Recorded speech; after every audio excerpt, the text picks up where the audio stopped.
Today on the show, the Senate confirms Nigeria's Central Bank Governor Godwin Emefiele for another 5-year term. Kenya shortens tenure of new dual tranche Eurobond. Plus, Zimbabwe to rebase economy after adopting new currency. Thank you for joining us. Welcome to Business Incorporated. I'm Chimeze Obi Iwago. Well, we'll begin here in Nigeria as the Senate has announced the confirmation of Mr. Godwin Emefiele as the governor of the central bank for another 5-year term.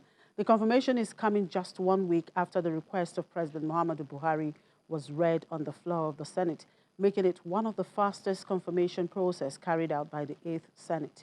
The Senate had adopted the report of its Committee on Banking, Insurance and Other Financial Institutions, which cleared Mr. Emefiele on Wednesday. The committee commended the CBN governor for what it describes as a reward for his hard work and contributions to the economy these past years. Mr. Emefiele, during the screening, said plans were on to boost agriculture with special programs targeted at wholesale growth as well as growing the palm oil and cocoa markets. And to the markets now, investors at the Nigerian Stock Exchange are yet to react to the confirmation of Godwin Emefiele as the central bank governor for the next 5 years.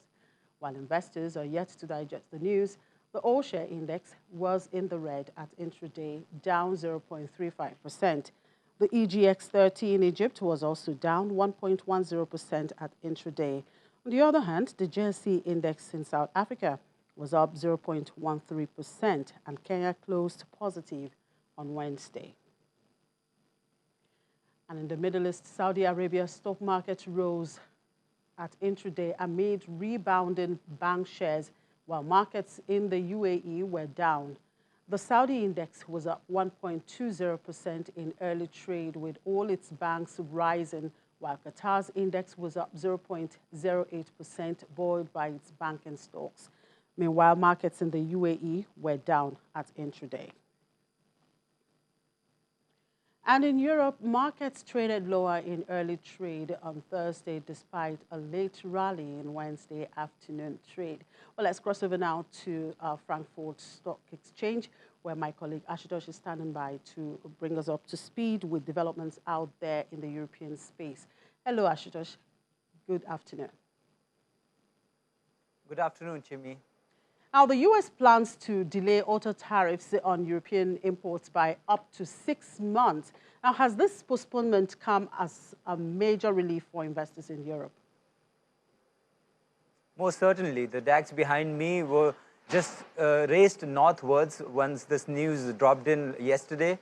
Clearly, it shows how worried the investors were because of this specter of tariff on auto industry. It's been so that, I mean, that's the reason why they, in fact, had priced in possible tariff. And once there was this confirmation that it's being delayed, the markets just went up from there northwards.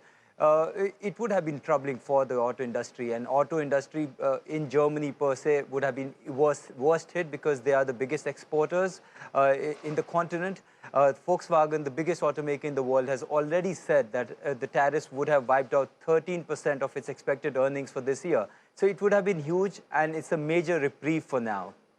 Does this mean that President Trump has let the automakers off the hook? Most certainly not. It just means another 6 months of waiting, another 6 months of uncertainty. And uncertainty is not good for any industry, let alone an industry that needs to plan in advance.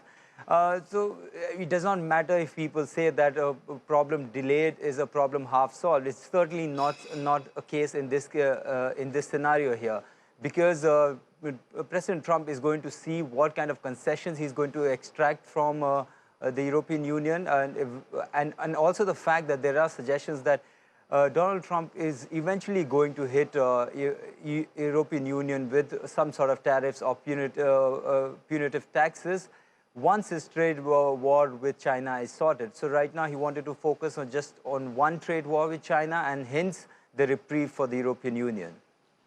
Let's look at some of the earnings, rather company news coming in. Nestle has confirmed that it is in talks with a consortium led by private equity group EQT to sell its skincare unit for $10 billion. How have Nestle shares reacted to this news? Well, Nestle shares are up. They've been trading up for quite some time now, ever since there've been speculation about it selling this business. And investors are pretty happy about the price that they've managed to get for this. There was fierce bidding, and the likes of KKR and Advent International took part in the bidding process, and hence a good price for this business. And also the fact that investors have given a thumbs up to the fact that Nestle is concentrating on its more profit-making businesses like coffee, its nutritional science division, and is getting rid of its peripheral businesses. I thank you for your time, Ashutosh. Enjoy the rest of the day. Well, let's look at the Asian markets.